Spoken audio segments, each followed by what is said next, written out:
I just got the Oregon 750T hiking, mountain biking, general GPS. It's like an aid to help you out so you don't have to use your phone. It's a big screen. I think the battery lasts 48 hours if you're not using it and 16 hours while you're using it. Let's just go ahead and open this up. I got it out the box here. It comes with instructions. First you have the actual Garmin itself. I want you to see like the back, the side. There's a little power button here. Let's see here. I guess this is a little thing that you can tether onto. I'm not going to mess with too much right now because actually, you know what? This is where you twist and I think you take and put the battery in. But I don't want to. Oh, never mind. Yeah, you put your battery in the back here, and the whole back comes off. You got your power cord, so you can charge it up, and I guess connect to your computer if you have to. It's like a little plug adapter, I guess, if you need to plug it into the wall in order to charge it up instead of plugging it into your computer. It's the charger. I guess it converts to power. Put your USB cord in there, and then you put the little plug adapter on here, plug it into the wall. It's a little battery pack. I thought there was two individual batteries taped together, but actually it's a pack. They're connected. This is a way for you to tether.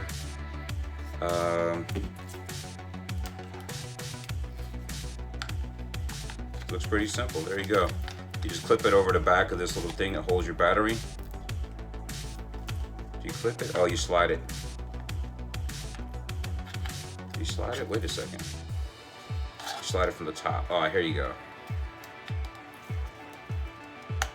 That's right. Who needs instructions, right? And there you go. You can put it on your belt. Keep it, clip it to your belt, clip it to your backpack. You want to clip it somewhere where you can easily reach it while you're hiking.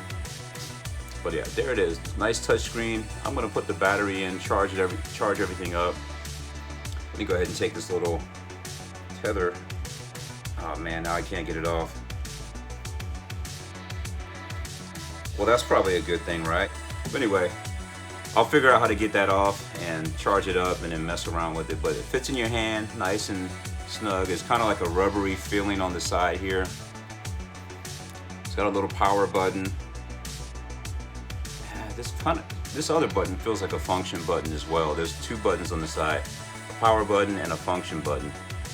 And nevertheless, it's a touch screen.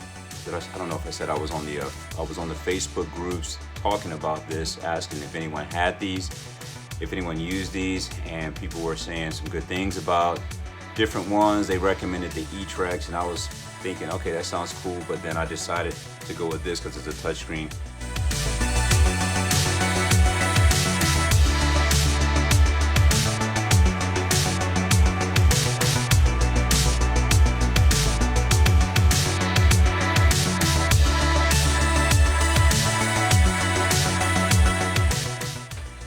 But yeah, you can't do the touchscreen with gloves on. You gotta take your gloves off and do that. So the E-Trex had the little button. But these buttons on the side may prove to help me out a little bit, because sometimes I do wear gloves if I'm hiking in rocky areas, like when I hiked Fuji. But check it out. If you know anything about this, you'd like to comment, please let me know what you think. Let me know what your experiences are with these. Please subscribe to the channel, and I'll do another video later to let you all know what my experiences are with hiking with it. I'm not gonna hike this weekend because it's Sunday at 3 and I gotta take my car to the shop. But all right, thank you for watching, and I'll see you guys all on the next video.